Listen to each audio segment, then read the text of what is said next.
भगवती सबरी जी के प्राकट्य को लेके कई कथाएं हैं। हमारे यहां शास्त्रों में जैसे भगवान का अवतार होता है, ऐसे ही भक्त का भी अवतार होता है। परत कूप में पात्र को डोरी कांटा डार, अथवा समरथ जनन को भेजहि देत उबार। हमारा पात्र कोई कुएं में गिर जाए तो अब तो कुआं पे कोई पानी भरने नहीं जाता। अब कुआं का परंपरा ही, अब तो गांव में कुआं देखने नहीं मिलते महाराज।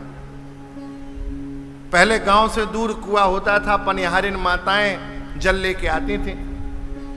कई बार जो जल का पात्र था वो छूट जाता था, तो वो पात्र जब कुआं में छूटता था तो एक विशेष यंत्र था, कांटा, फिर उसको डाला जाता था।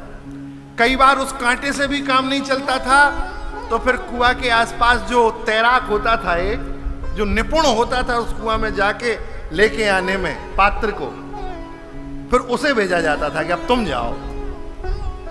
तो ये संसार रूपी कूप में, भवकूप है ये, इस कूप में भगवान का प्रिय पात्र गिर गया है जीव। पहले भगवान ने अपनी लीला की, गुण धर्म प्रकट किए, अवतार लिए, लेकिन उस कांटे में नहीं फंसा। भारी दुष्ट है, नहीं फंसा, भगवान के गुणों में भी नहीं फंसा, भगवान की लीला में भी नहीं फंसा। तब भगवान ने कहा, भाई हमारे कांटे से नहीं आ रहा है, ये तो बड़ी ऊंची चीज है, भारी पात्र है, जाओ।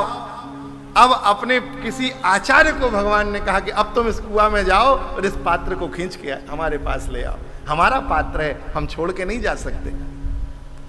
तो भगवान इस भवकूप से उबारने के लिए आचार्य रूप में भक्तों को, अपने पार्षदों को आचार्य रूप में प्रकट करते हैं।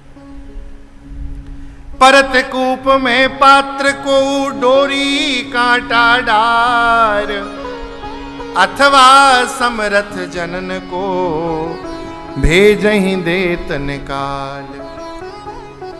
तिम निज जन को बहुत लखी, कोई अपना प्रेमी भवसागर में बह रहा हो, तिम निज जन को बहुत लखी, अगम सिंधु भवधार, नारायण अतुराय प्रभु तुरत ही लेत उबार। आतुरता पूर्वक भगवान या तो भक्त को भेजते हैं या स्वयं आते हैं। फिर भी हमारा हृदय देखो, अरे प्रेम करो, द्वेष करो, सब करो, इन्हीं से कर लो।